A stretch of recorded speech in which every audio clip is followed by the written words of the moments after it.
말씀입니다. 우리가 믿는 예수님은 양의 문이 되십니다. 요한복음 10장 7절의 말씀 보니까 그러므로 예수께서 다시 이르시되 내가 진실로 진실로 너희에게 말하노니 나는 양의 문이라 이렇게 말씀을 하셨어요. 오늘 읽었던 말씀 가지고 예수 오심을 바로 알자 이런 제목으로 말씀을 전하려고 합니다.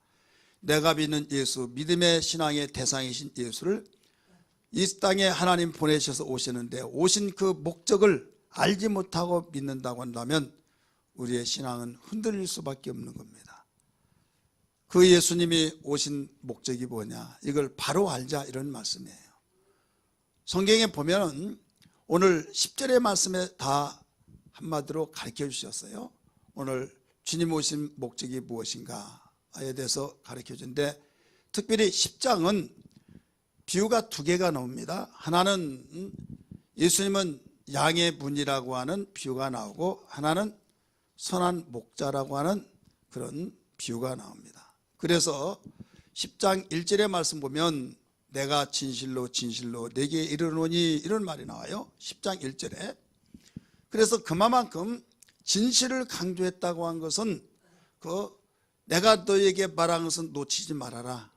이건 굉장히 중요한 내용이다 하면서 진리로 네가 받아들이라 이런 뜻이에요. 같이 한번 읽을까요? 시작. 내가 진실로 진실로 너에게 이르노니 문을 통하여 양의 우리에 들어가지 아니하고 다른 데로 넘어가는 자는 절도요 강도요. 그 다음에 10장 7절 말씀 시작. 7절이요. 7절 같이 읽으세요. 그러므로 예수께서 다시 이르시되 내가 진실로 진실로 너에게 말하노니 나는 양의 문이라. 여기서 내가 진실로 진실로 가르쳐줬죠. 그래서 나는 양의 문이라. 오늘 우리는 예수님이 10장을 통해서 두 가지 비유를 가르쳐줬다고 그랬죠. 하나의 나는 양의 문이라. 우리 읽지 않았던 11절의 말씀 보면 나는 선한 목자라 이런 말씀이 나와요.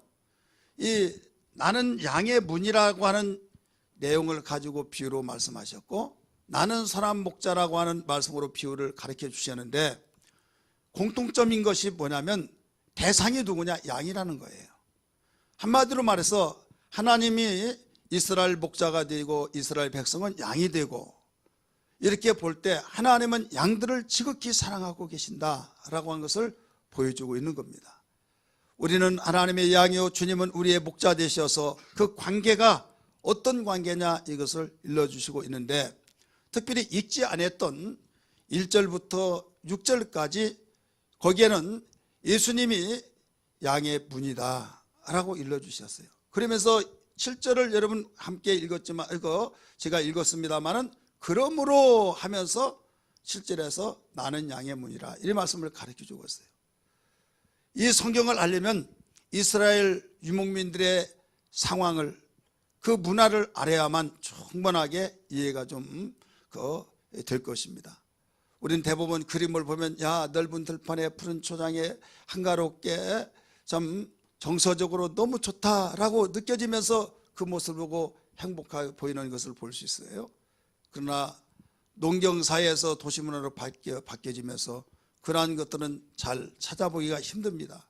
차가 많이 왕래하고 이리저리 돌아다니면서 공기가 오염되어진 가운데서 웬만하면 개발되어지고 그래서 더 밀려서 참 좁은 땅에서 또 쫓기고 쫓겨나가듯이 결국 옛날 그 정치를 감지하기는 좀 어렵습니다. 그러나 분명히 예수님이 이 말씀을 하실 때 그때는 우리가 생각한 대로 그런 넓은 들판에 푸른 초장에 양을 키우는 가운데서 양이 놀고 쉬고 물을 먹고 또 푸른 초장이 있으면 그쪽으로 인도하고 이런 상황 속에 근데 어디든지 빈부가 있듯이 부유하지 못한 좀 사람들이 적은 양을 키우는 사람들은 모든 장비를 준비한다는 것이 어렵습니다. 그래서 어디로 양을 치러 가자 그러면 같이 이제 그 직업이 같은 직업들이 같이 가잖아요. 가다가 보면 야 여기 좋겠다 그러면 거기에서 모두 그 자기 양을 데리고 이리저리 다 가서 이 양을 풀을 뜯기고 실만한 부장에 가서 또 목을 죽이고 이렇게 해서 해가 넘어가면 어떻게 하느냐? 모두 모여서 공동우리를 만듭니다. 무엇을 만든다고요? 공동우리. 공동우리를 만들어서 그 돌담을 해가지고 사각형으로 만들어서 거기에 문을 만들고 거기에 들어가게 합니다. 그리고 문지기가 거기에 딱 막고 지킵니다. 근데 아침에 되면은 이제 목자들이 양을 불러냅니다. 그러니까 그 공동우리다가 보니까 50마리씩 10가정이 양을 치다. 몇 마리예요? 500마리죠. 20가정이면 벌써 1000마리가 되는 거예요. 그러면 1000마리가 뒤에 엉켜가지고 그 우리 속에 있을 때 자기 양이 어떤 양인지를 분간을 할 수 있겠어요? 없겠어요? 분간을 하기가 어렵습니다. 몇 년 전에 이 팔레스타인 거기에 그 이스라엘과 전투가 일어났을 때 거기에서 비상상태를 선포하면서 양을 치는 유목민들은 다 한 곳에 모여서 양을 한 우리에 집어넣으라 그랬어요. 그래서 모든 양 치는 그 목자들은 자기 양들을 가지고 이리저리 돌아가면 적군으로부터 그 노출되니까 그 결국은 한 우리에 다 집어넣고 있으니까 완전히 거기는 몇 수천 마리가 다 모이는 상태에서 그의 하루속히 전쟁의 비상상태가 끝쳐지기를 해제되기를 원하고 있는데 언제 해제될지를 모르는 거예요. 그런데 갑작스럽게 자기의 그 부모님이 이 상황에 있어서 거기를 가야 된다라고 해서 그 총책임자에게 이야기를 했더니 이 많은 양들을 어떻게 데리고 갈래? 이건 안 된다. 불가능한다. 그러면 내 양만 가지고 가면 찾아내면 되겠습니까? 그래라. 찾아가면 찾을 수 있다면 찾아가라 그랬더니 거기에 문을 열어달라고 하더니 피리를 딱 내서 피리를 부릅니다. 근데 몇 마리냐고 그랬더니 50마리다. 그랬더니 피를 딱 부르는데 그 한 1000여 마리 되어진 거기에서 그 피를 부니까 한 마리 한 마리씩 나오면서 딱 모아지는데 다른 양들은 꼼짝하지 않고 그 양 50마리 딱 나와서 이게 내 양입니다. 딱 세어봤더니 딱 50마리예요. 이 목자를 해보지 아니한 사람은 신기하다 하는데 목자들은 당연한 것이다. 예, 목자의 음성을 아니까. 그래서 공동우리를 해놓고 거기에서 몇 수십 마리에서 수백 마리 수천 마리 있다 할지라도 목자가 아침에 일어나서 양을 부르면 다 나오게 됐어요. 왜? 그 음성을 듣고 목자는 양의 음성을 듣고 양은 목자의 음성을 듣고 서로 교감이 이루어진다 이거예요. 함께 덩어리가 되어서 서로 붙어서 추워서 추위를 이겨내면서 그런 우리 속에 안정감을 취하다가 아침에 양을 불러내기 위해서 목자가 가면 문지기는 열어주면 자기 양을 개인적으로 부를 수도 있고 단체적으로 부를 수 있고 해서 멜리 하면 하면서 싹 나온다 이거예요. 둘리 하면 또 싹 나오고 그 광경을 보면 신기하다는 거예요. 그래서 주님이 그 말씀하신 말씀이 딱 맞구나. 이 요한복음 10장의 이해를 그대로 받아들여 버릴 수밖에 없는 거예요. 왜? 그랬으니까. 그래서 1절부터 6절까지는 공동우리에 대해서 말씀하신 내용입니다. 오늘 읽지 않았습니다만은 우리 한번 읽어볼까요? 그 1절부터 6절까지 같이 읽습니다. 시작. 내가 진실로 진실로 너에게 이르노니 문을 통하여 양의 우리에 들어가지 아니하고 다른 데로 넘어가는 자는 절도며 강도요. 문으로 들어가는 이는 양의 목자라. 문지기는 그를 위하여 문을 열고 양은 그의 음성을 듣나니 그가 자기의 양의 이름을 각각 불러 인도하여 내느니라. 자기가 양을 다 낸 후에 앞서 가면 양들이 그의 음성을 아는 고로 따라오되 타인이 음성을 듣지 못하는 고로 타인을 따르지 아니하고 도리어 도망하느니라. 예수께서 이 비유로 그들에게 말씀하셨으나 그들은 그가 하신 말씀이 무엇인지 알지 못하느니라. 아멘. 이게 공동우리에 관한 말씀이에요. 그럼 부자로 산다. 나는 거기에 들어가지 않겠다. 우리 양들 내가 따로 편안하게 쉬게 하겠다. 좀 부유하니까. 그래서 멀찌감치 가서 거기에 이 돌멩이로 이 딱 경계선을 그어놓고 나중에 이 문이라고 하는 것은 그 단벽이 있고 그 사이에 문을 내잖아요. 근데 거기에 단벽을 낼 수도 없잖아요. 그래서 돌멩이 딱 내놓고 그 돌멩이에서 돌멩이 사이에 문만큼 그 열어놓은 상태에서 문지기 그 목자가 거기에서 옆으로 들어놓습니다. 들어놓으면 그 발물이 거기에서 그쪽으로 넘어가는 거예요. 그게 문이란 걸 알고 넘어가서 거기서 쉬고 뭐 함께 한 덩어리가 되어서 쉬었다가 나중에 이 그리로 나왔다 갔다. 근데 그 문을 통과하지 않고 들어온 자는 이리요 절도요 강도다 이거예요. 그러니까 예수님이 양의 물이라고 한 것은 7절에서 그러므로 이 말은 공동 우리에 있는 자 말고 또 개인의 우리는 바로 공동 우리에서는 나는 양의 문이라 이렇게 나왔잖아요. 그러면서 여기에서는 이제 나는 양의 문이라고 하면서 거기에서 이제 개인적인 양의 그 목자가 밤에 쉬게 할 때 문이 되게 하는 그 고백을 말씀해 주신 거예요. 이것이 10절까지 나오다가 11절은 나는 선한 목자다 이렇게 설명을 해주고 있습니다. 자, 오늘 우리는 예수 오심을 바로 알자라고 하는 제목 속에서 예수님이 이 땅에 오셔서 양의 비유를 통하여 우리에게 당신이 오신 목적에 대한 것을 일러주셨는데 여기에서 예수님이 오심에 대한 것을 왜 양의 비유로 말씀하시느냐. 그들의 민족이 모두 다 거의 다 양을 치는 유목민이기 때문에 양에 관한 이야기를 하면 모르는 사람이 없어요. 다 알기 때문에 어떻게 해서라도 그들을 구원하시고자 하는 주님의 심정이라는 것을 믿으시길 바랍니다.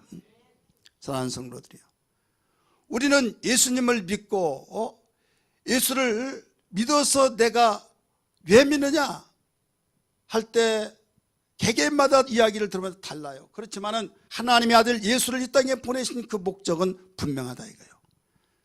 예수님이 오신 목적 첫 번째는 생명을 얻게 하시기 위해서 오셨다라고 가르쳐 주었습니다. 우리 10절 같이 읽을까요? 시작.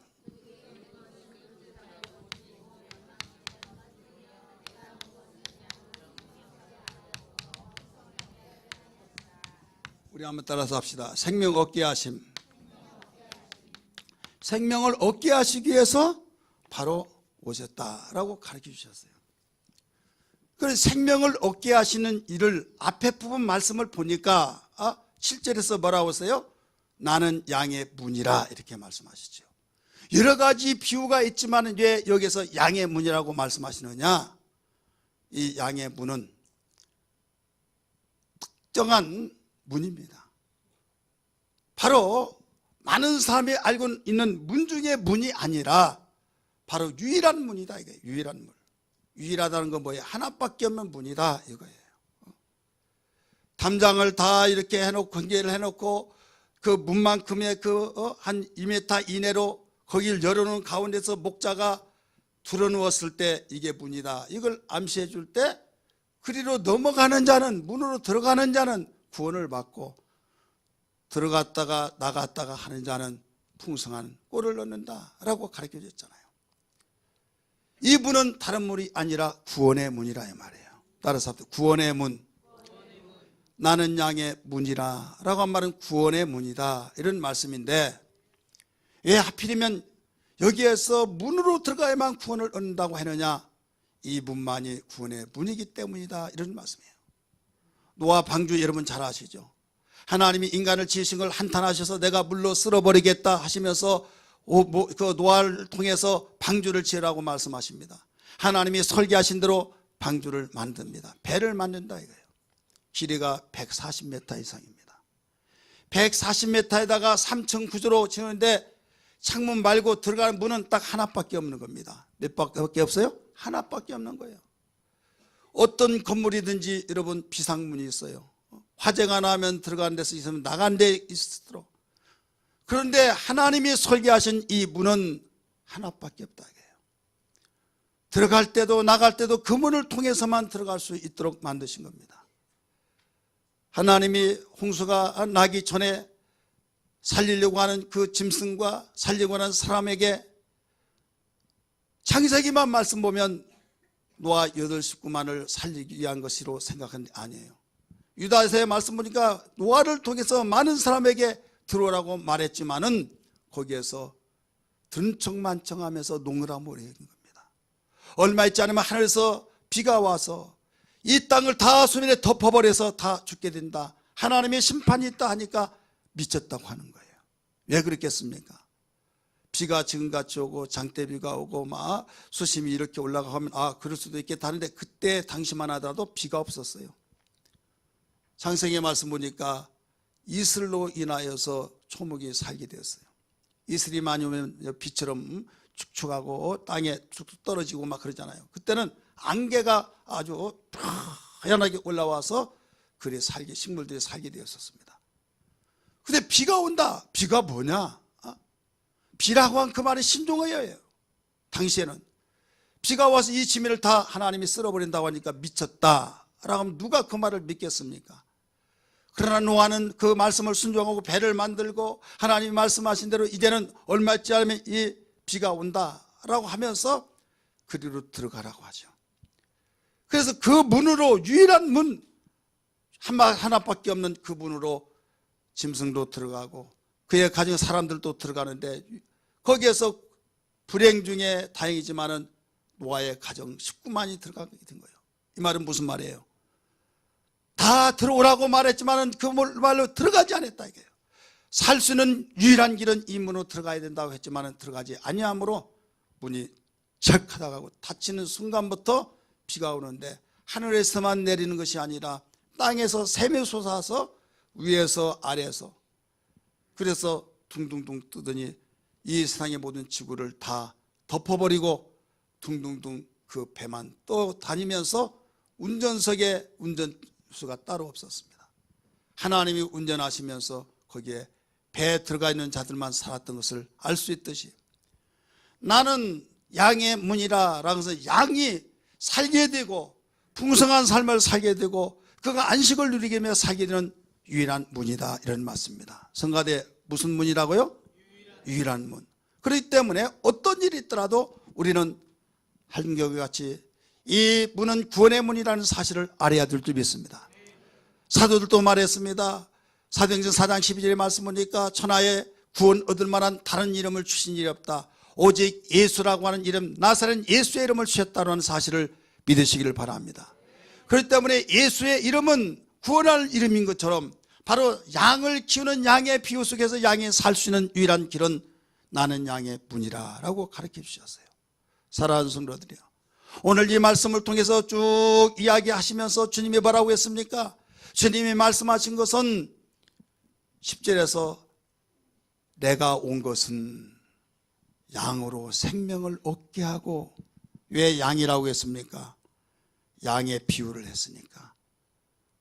우리 모든 사람들은 하나님의 형상으로 지음받은 바로 양입니다. 지금 양과 목자의 관계는 살고 죽는 거예요. 사느냐 죽느냐 이런 관계예요. 어떻게 하면 사느냐? 문이 되어서 문으로 들어가면 살고 문으로 들어오지 않으면 죽을 수밖에 없는 거예요. 문으로 들어오면 네 생명이 담보되어서 살게 되고 평안하고 네가 풍성한 삶을 살게 되고 나하고 관계를 맺어서 내가 너를 지켜 책임지겠다 이거예요. 그러나 내게 들어오지 아니하면 너는 내가 책임질 수가 없다. 하지만 내 양은 내 음성을 듣고 다 교감을 통해서 들어오게 되어 있다 이런 말씀입니다. 믿으시길 바랍니다. 예수를 통하지 않고는 어떤 누구도 구원을 얻을 수 없다, 생명을 얻을 수 없다 이런 말씀이에요. 어떤 사람은 그렇습니다. 왜 하필이면 예수만 믿어야 하느냐, 기독교는 너무나 나 그래서 싫다, 이기주의다, 꼭 예수만 믿어야 하냐고 이러는 사람들이 있어요. 그러나 이건 이기주의가 아니라 사실이기 때문에 사실을 사실이라고 말해야지 여러분 그걸 이기주의라고 말하면 되냐 이거예요. 지나다니는 사람에게 아저씨 하다가 어느 날 아버지가 됐어요. 야, 왜 아버지냐? 나 전에 몰랐는데 나중에 알고 보니 우리 아버지기 때문에 아버지라고. 웃기지 마라. 왜 아버지라고 하냐면 사실이니까 그렇다라고 할 때 여러분 이걸 너 이기주의야, 너 아주 기회주의자야 하면서, 아니 전에만 하더라도 아저씨라고 하더니 왜 아버지라고 하느냐. 나 몰라서는 그런데 지금은 내가 알았기 때문에 그렇다면 그게 잘못입니까? 아니잖아요. 여러분, 우리 인간은 어떤 누구든지 어머니 태 속에 태어나면서 생명이 시작됩니다. 시작되면서부터 계속 살아서 영원 묵도록 살아야 되는데도 불구하고 어느 날 죽어요. 그래서 생명의 지속성이 없죠. 왜 그러냐? 생명이 아니기 때문에 그래요. 그래서 쉬운 말로 말한다면 육체적인 생명, 그 다음에 영원한 생명, 이렇게 말하면 쉽습니다. 그러나 하나님의 입장에서는 이 세상과 영원한 세상을 바로 하나의 선을 넘는 것과 같은 것이기 때문에 그냥 지속성을 가르쳐 준 거예요. 예수님의 재림을 둘로 나누죠. 공중재림, 지상재림. 그러나 하나로 보는 경우가 있어요. 왜? 하나로 공중재림 잠깐 쉬었다가 하는 경유지로 생각할 때는 하나로 보는 거예요. 그런 경유지를 인정한다고 하면 둘로 보는 겁니다. 공중재림, 지상재림. 마찬가지로 이 세상에 우리는 살면서 세상을 꿈과 같다 해서 꿈이다 라고 해서 부정해버리면 그냥 그 말도 맞는 것 같지만은 사실이기 때문에 지속을 가르쳐줘요. 그래서 예수 생명이 없는 자는 생명이 없다 이렇게 말한, 그래 어감이 있는 거예요. 무슨 어감이냐? 감정이 좀 안 좋죠. 아니 내가 생명 있고 숨쉬고 직장 다니고 처자식 먹이 살리는데 왜 생명이 없다고 그러냐, 이렇게 말할 때는요 이해를 못해서 그래요. 왜 이렇게 생명의 지속성이 없느냐? 성경은 말합니다. 한 사람이 죄를 범하였음에 모든 사람이 죄를 지었다고 했던 것처럼, 앞에는 나오지 않으니까 신경 쓰지 마세요. 로마서 5장 12절의 말씀 보니까 거기에 한 사람으로 인하여서 죄가 들어와서 모든 사람이 죄인이 되었다. 그렇기 때문에 죄인이 태어난 순간부터 그도 죄인이다 이거예요. 그래서 죄인이 태어났을 때 사람들은 경상안하고 축하하고 너무나 좋아서 막 축한다고 하고 문자도 나눠주고 전달해주고 그렇게 하지만은 사실은 죽음을 향해서 카운트다운이 딱 되어지고 있는 거예요. 똑딱똑딱 하면서 그가 언제까지 산다고 하는 것을 정해놨을 때 태어난과 순간부터 지금 계속 똑딱똑딱 하면서 태어나자마자 축하해 주는데 지금 죽음의 길로 가고 있다 이거예요. 그러다가 결국 죽어야 안 죽어요? 죽죠. 세상에 안 죽은 사람이 있습니까? 많이 배운 사람도 못 배운 사람도 권력 있는 사람도 없는 사람도 동양인도 서양인도 유럽인도 할 것이 모두 다 이 땅에 사는 사람은 다 죽는다 이거예요. 왜 죽느냐? 죄인으로 태어났기 때문에. 어떤 사람이 내 얼굴을 보고 너무나도 미모가 나는 안 좋다, 아유 코가 잘생길 텐데 해서 코를 높이 올리고, 어떤 사람은 여기를 깎아가지고 뼈를 들여서 가늠하게 해서 이쁘게 만들고 해서 굉장히 신경 쓰다 보니까 성형시대가 되어버렸잖아요. 너나 하나 해서 도대체 어떤 사람이 이쁜가, 아니면 다 똑같다 보니까 이제 특별히 예쁜 사람도 없는 것 같고 막 이렇게 되어졌어요. 그렇게 하다가 보니까 야 이쁘다 하는데 거기까지 좋다 이거예요. 하지만은 이세가 나오면 성형한 그 모양으로 나옵니까? 아니면 성형하기 전의 모습으로 나옵니까? 예? 얼마 되지 않은 사건에 나왔어요. 이혼이 된다는 거예요. 예. 아기가 낳는데 너무나 밉상 선하의 그런 밑상이 나왔는데 자기도 안 닮고 자기 부인의 모습도 안 닮고, 그래가지고 도대체 이거 의심이 될 거 아니에요. 미흡든 곱든 자기를 닮든 자기 부인을 닮든 닮으려면 하는데 그렇지 못하니까 의심을 하기 시작한 거예요. 의심을 하기 시작해가지고 나중에 누구를 봐가지고 났나, 막 아주 머리가 얼마나 복잡할까요. 그래서 유전자 검사를 했어요. 갔더니 맞아요. 맞으니까 이상해가지고, 그래 나중에 여자가 실토를 한 거예요. 내가 이 말을 털어놓고 이야기하려고 했는데 하루하루 미루다 보니까 당신이 먼저 말해가 너무 죄송하다고 막 쓱쓱 빌고 그랬는데 너무 분이 나가지고 끝났다 하면서 법원에 가서 그 사실을 대로 해서 이혼 청구했는데 이혼 허락하지 않아요? 허락이 된 거예요. 허락이 돼가지고 이혼 사유가 된다라고 결정이 된 거예요. 여러분 아무리 못생겼더라도 거기에 얼굴을 다 고쳐놓으면 아주 그렇게 이쁜 얼굴로 만들어놨는데 태어나면 그대로 나느냐 아니면 원래 그 모양이 나오냐 이거예요. 자, 그 속에 한마디가 무슨 뜻이 담겨있습니까? 우리는 죄인이에요. 인간은 죄인이기 때문에 죄인의 모습으로 죄인의 후손으로 태어났습니다. 태어났기 때문에 의학이 발달되고 뭐가 발달돼서 아무리 발달되었다 할지라도 여러분 죄인으로 태어났는데 죄의 삭은 사망이기 때문에 인간은 죽는다는 것은 바로 증거가 되고 있는 거예요. 그렇기 때문에 한번 태어나서 기대에 어긋나지 않고 이렇게 살고 정말로 이 시대 100세 이상 120세 세대가 되었다라고 했을 때 그대로 살면 좋은데 더 이상도 살면 되고 영원히 죽지 않으면 얼마나 좋겠습니까마는 여러분 다 죽게 되더라 이거죠. 이건 죄인이라는 증거란 걸 믿기 바랍니다. 그렇기 때문에 주님이 이 땅에 오셔서 생명을 얻게 하시기 위해서 오신 것을 믿으시길 바랍니다. 언젠가는 죽는다. 죽기 때문에 생명을 얻어야 된다 이거예요.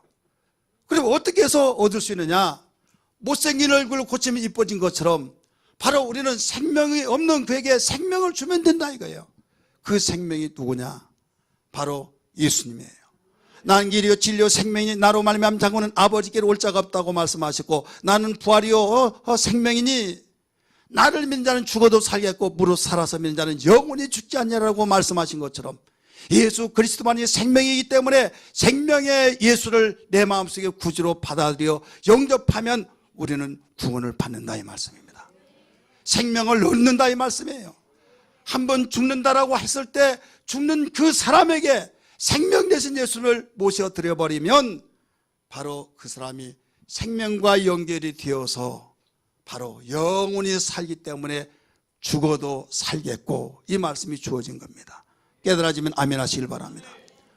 사랑하는 성도들이여, 예수 믿는 것이 그냥 교회 왔다 갔다 한 것이 아닙니다. 내가 믿는 예수가 어떤 분이고 그분이 이 땅에 하나님 보내셔서 오셨는데 무엇 때문에 오셨느냐? 생명을 우리에게 얻게 하시기 위해서 오신 만큼 이게 가장 중요하고 이게 핵심적인 겁니다. 어머니 뱃속에서 응아하고 태어났을 때 여러분 눈에 보이지 않고 뱃속에서 태속에서 태생되어서 태가 있을 때 그 속에도 생명이 있었지만은 보이지 않습니다. 그러나 태어나고 난 순간에 이제 그 그리웠던 얼굴을 보게 됩니다. 축제가 일어납니다. 축하의 박수성이 또 저거 축복성이 그에게 주어지고 그렇지만은 그게 생명 대신 예수를 만나지 아니한다고 한다면 그 문으로 들어가지 않으면 생명을 얻을 수 없듯이 생명의 문이 되신 예수 그리스도 앞에 가까이 나오지 아니한다고 한다면 여러분 어떤 누구라도 구원을 얻을 수 없다 이거예요. 구원을 얻을 수 있는 유일한 길은 생명을 얻을 수 있는 유일한 길은 예수께 나와야 될 줄 믿습니다. 예수께서 부르실 때 마음에 놓고 하면서 복음을 전하는 사람들을 전도하는 삶에 이 시간에 설교를 통해서 지금 여러분의 마음속에 주님이 놓고 하고 계실 때에 주여 내가 알았습니다. 주님이 생명이시고 나는 생명이 있는 것 같지만은 죄의 자녀로 태어나서 죄인의 인간으로 태어나서 결국 언젠가는 죽는 것이 기정사실이라는 걸 깨달았습니다. 나 주님 모시고 살겠습니다. 예수님을 영접하면 너희가 내 안에 내가 너희 안에 거하면 하나가 되잖아요. 하나님께서 우리에게 생명에 대해 증거를 해주셨어요. 요한일서 5장 11절의 말씀이니까 또 증거는 이것이니 하나님이 우리에게 영생을 주신 것을 증거하셨다고 하시면서 그 영생은 아들 예수에게 영생을 주시고 영생이는 그 아들 예수를 마음속에 영접했을 때 그걸로 인해서 너에게 영생이 있다 없다 판가름한다는 거예요. 그래서 5장 12절에 요한일서 5장 12절의 말씀 보니까 아들이 있는 자에게는 생명이 있고 아들이 없는 자에게는 생명이 없느니라 하신 말씀을 기억하시면 아멘 하시길 바랍니다. 할렐루야. 그러니까 예수는 믿도 되고 안 믿도 되는 것이 아니라 반드시 내가 생명을 얻으려면 예수를 초월하고는 믿을 수가 없어요. 예수를 믿을 때만이 되어진다는 걸 믿으시기를 바랍니다.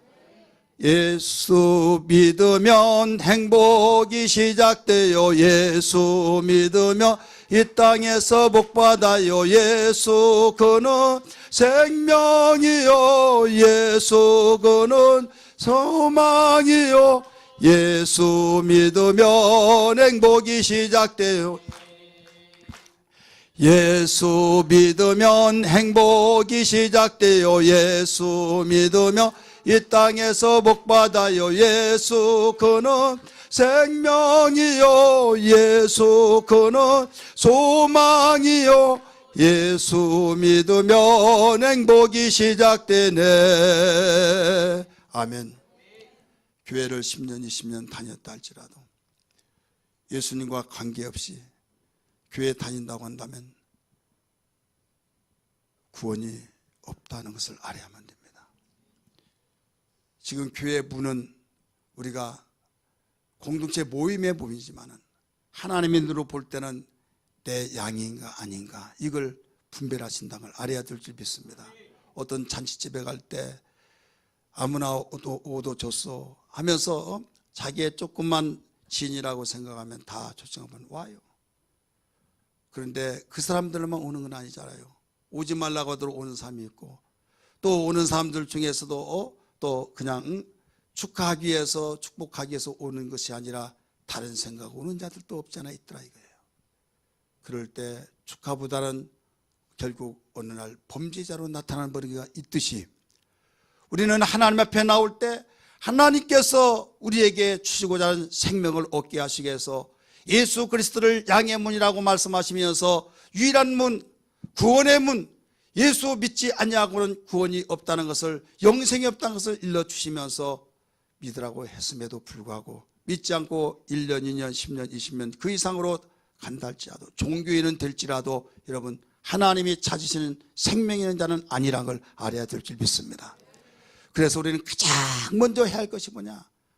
양의 문으로 들어가는 거, 구원의 문으로 들어가는 겁니다. 그럴 때 다른 말로 말하면 하나님의 자녀로 거듭났다 이렇게 말하고, 구원받았다, 영생 얻었다, 생명 얻었다, 다 똑같은 말들이에요. 그래서 이 일을 위해서 아들 예수님이 이 세상에 오셨다는 것을 일러주셨어요. 두 번째 10절의 말씀 보니까 생명을 더 풍성히 얻게 하시기 위해서. 우리 한번 따라서 더 풍성히. 이 말하고는요 뭐가 다르냐? 이 말은 출생이라고 말한다면, 여기는 성장이라고 하는 것을, 성장 장성한다. 어떤 사람이 아이를 낳았어요. 얼마나 기쁘겠습니까? 10년 만에 낳았으면 얼마나 기쁘겠어요. 그러면 부모의 기대는 한 번 낳아서 계속적으로 건강하고 성장해서 부모의 기대에 어긋나지 않냐고, 내가 너 때문에 산다 하면서 함께 기뻐하고 행복을 나눠야 될 줄 믿습니다. 근데 살기는 사는데 두 가지예요. 하나는 병치레하고 계속적으로 부모의 짐이 되는 삶이 있고, 하나는 앞가림을 못해요. 내가 너 안 보는 것이 내가 행복이다 할 정도로. 그러니까 분명히 피를 저버릴 수 없지만은, 자식이 아니라고 하더라도 자식이지만은 불의자식이요. 이럴 때는 내가 너 이것 보려고 날려고 했나 할 때 그냥 생명을 얻은 거예요. 하지만은 더 풍성이라고 한 것은 뭐냐면, 험한 세상을 헤쳐나가면서 건강해서 어떤 전천후의 삶 속에서 맡긴 걸 뚫어가고 매인 걸 풀어가고 다친 걸 열어갈 수 있는 그 사람이 여기에 더 풍성한 삶이라는 걸 믿기 바랍니다. 모든 사람이 이렇게 저렇게 하려고 한다 할지라도 내가 건강이 뒷받침되어지지 않으면 할 수 없듯이, 우리는 교회에 나와서 하나님께 영광 찬송 돌리고 맡긴 사명을 감당하고 내가 가정에서 행복의 주역이 되어지고 없어서는 안 될 사람이 되고 싶어 할지라도 생각뿐이지 행동이 옮겨지지 않은 삶이 있어요. 왜 그러냐? 나 하려고 하는데, 나도 하려고 하는데 안 된다, 힘들다, 이런 사람이 있습니까 없습니까? 있죠. 내가 밥을 해주려고 하는데, 직장 갈 때 내가 따뜻한 밥 해줘서 잘 다녀오시라고 하고 싶은데 몸이 말을 듣지 않으래요. 생각하는데 할 수가 없다 이거예요. 예, 목숨은 붙어 있어요. 이 사람은 생명을 얻었지만 마음대로 할 수가 없는 거예요. 교회 다니면서도 마찬가지입니다. 내가 예수 믿고 교회 다니면서 이런 걸 알기 때문에 이렇게 하고 싶은데 마음이 그렇게 되어지지 않고 생각뿐인 사람이 없지 않아 있다 이거예요. 이 사람은 생명이 풍성하지 못해서 그렇다는 걸 알아야 될 줄 믿기 바랍니다. 우리 옆에 분에게 집사님은 생명만 있습니까? 풍성까지 있습니까? 아니면 생명도 없습니까? 한번 물어보세요.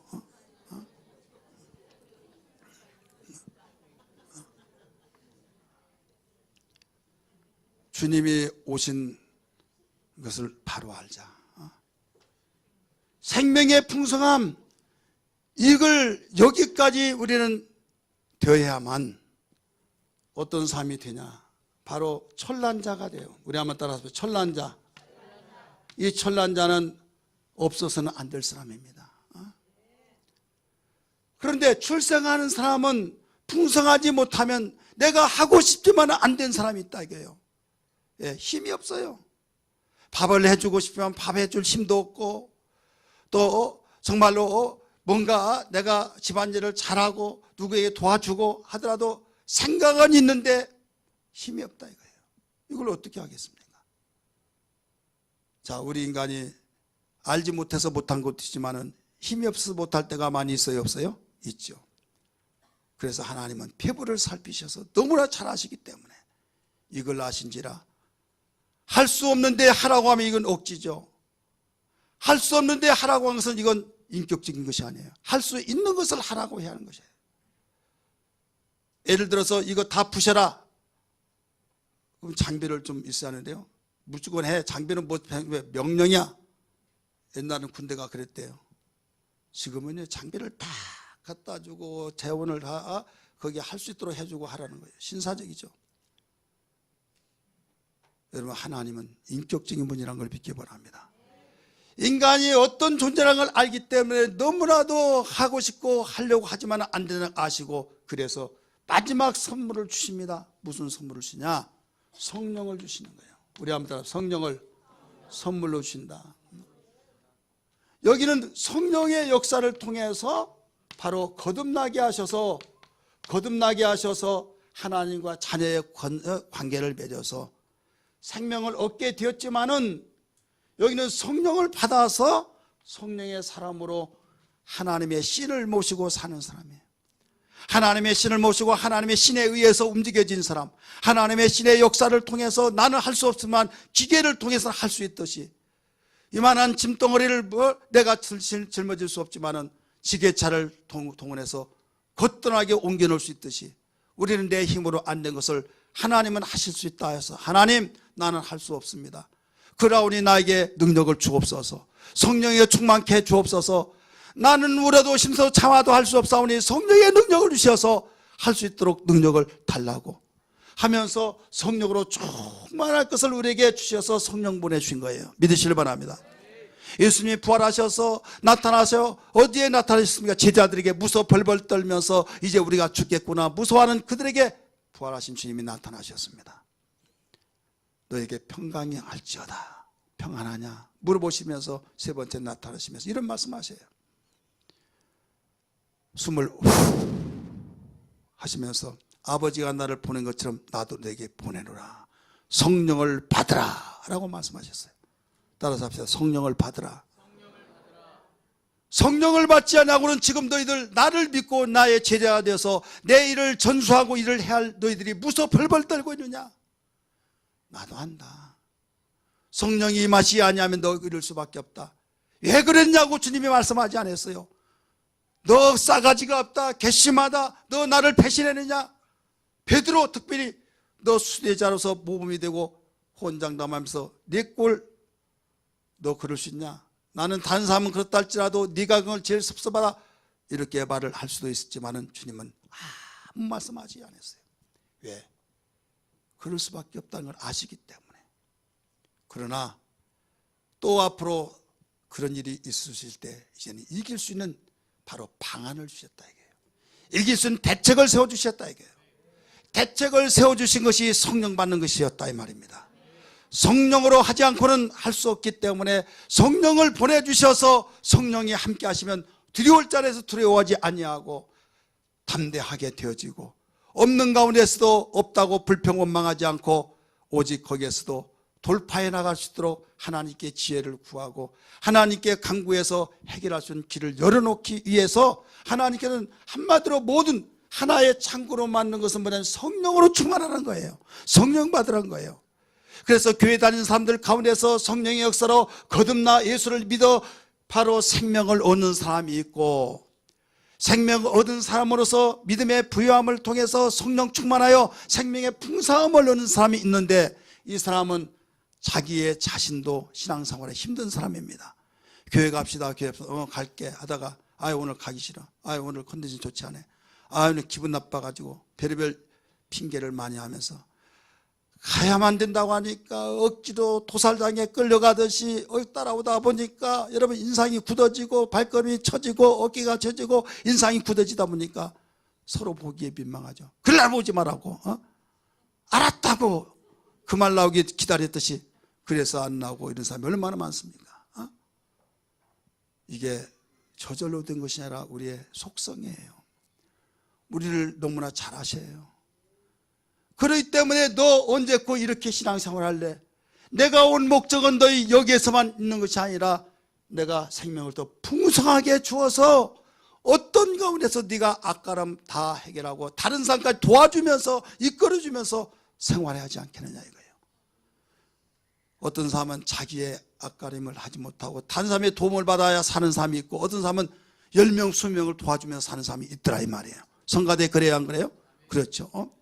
그러니까 우리는 하나님께서 아들을 독생자 보내신 거 이것 때문에 보내셨다는 것을 여기에 초점을 맞추면 여기에서 이쪽으로 발전되어 나가야 될 줄 믿습니다. 이것만을 만족하게 여기다가 내가 힘들어서 나중에 기진맥진하다가 나 힘들어서 못 믿겠어 해버린 사람이 중도에 하찮은 사람이 얼마나 많냐 이거예요. 전도하다 보면 그런 사람이 여러분 얼마나 많습니까? 이제 우리는 그 사람이 내가 아니란 법이 없어요. 그래서 근신하라 깨어라 오는 사대가 도로 다니며 삼킬자를 찾고 있나니라고 말씀하시면서 우리에게 더 풍성하게 주시기위해서 성령을 받으라 말씀하시고 성령의 충만을 받으라 술 취하지 말라 이런 방탕한 것이니라고 말씀하시면서 우리에게 성령 충만을 요구하신 주님. 그래서 기도해야 될 줄 믿습니다. 하나님 말씀을 묵상해야 될 줄 믿습니다. 하나님과 교제해야 될 줄 믿습니다. 나는 양의 문이니 그리로 들어갔다 나갔다 하는 자는 생명의 꼴을 얻으면서 생명이 풍성하다는 거예요. 주님과 멀어지면 계속적으로 멀어집니다. 여러분 부부는 가까워질수록 여러분 하나 되어지고 근데 멀어지면 계속 멀어지듯이 부부만 아니라 여러분 자식도 멀리 떨어져서 자주 왕래하지 않으면 멀어질 수밖에 없는 거예요.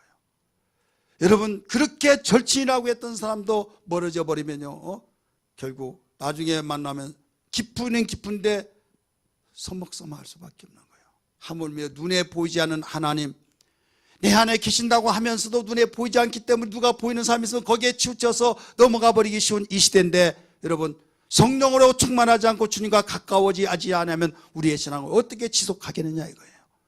그래서 하나님이 눈에 보이지 않지만은 오늘과 같은 거룩한 주의 날 주님이 초청하셔서 이날은 내 날이다 거룩한 날이다 하면서 지킬 걸 요구하여 주셔서 주님께 예배드린 것을 믿으시길 바랍니다. 할렐루야. 그리고 말씀에 깨어서 기도하라 말씀하시 기도하고 이 신기하게도 하나님 성경의 말씀을 보고 기도하면요 주님께서 나와 함께 계신 것을 확실히 믿게 되어지고 강하고 담대해지고 가정에서 어렵고 환경 속에 어렵더라도 위로해주고 격려해주고 잘 되어진다. 하나님 우리와 함께 계신다고 하면서 좌절과 절망 속에 있더라도 소망으로 이끌어준 사람이 되는데 좋은 환경 속에 있더라도 불평 원망하면서 왜 내가 짜증나니까 다 짜증나게 그런 불을 붙여준다 이거예요. 좋은 불을 붙여줘야 하는데 죽는 불을 붙여주면 아니 될 줄 믿습니다. 그래서 주님 오심을 바로 알자. 생명을 얻게 하신 것뿐만 아니라 더 풍성하게 얻게 하셨으니 나는 이쪽에 관계되냐 이쪽에 관계되냐 한번 진단해 보세요. 우리는 이쪽에 관계돼야만 우리는 행복할 줄 믿습니다. 불행한 사람을 행복으로 던져주고 이끌어주고 바로 계속 격려해주고 행복의 주역이 됩니다. 가정에서도 행복의 주역이 되고 공동체 안에서도 교회 안에서도 셀 가운데서도 이웃에게서도 정말 그분 없어서는 안 된다고 너무 그분이 있으면 내 답답한 거 뻥 뚫려지고 너무 좋다고 이렇게 되어집니다. 환경의 어려움 속에서도 견뎌냅니다. 할렐루야. 생명이 풍성하니까. 그래서 생명의 풍성함이 여러분 우리에게 가장 큰 재산이에요. 여러분 우리는 내일 일을 아무도 몰라요. 환경이 어떻게 바뀔지 몰라요. 시대가 급변한 가운데서 어떻게 바뀔지 아무도 모릅니다. 어떻게 하시겠습니까? 전자인간이 생겨진 가운데서 일자리 다 뺏겨질 수밖에 없는 앞으로에서는 더 힘들어진 세대예요. 그런 가운데 못 살겠다고 하고 절망 좌절 속에 신음 속에 시대가 그러니 어떻게 사느냐. 앞이 보이지 않는 거예요. 깜깜한 세상에 눈에 보이지 않는 절망만 있고 흑암 속에 덮여 있을 때 어떤 사람이 거기에 행복한 희로의 노래를 부르겠습니까? 그러나 빛을 보는 사람은 소망이 있는 줄 믿습니다.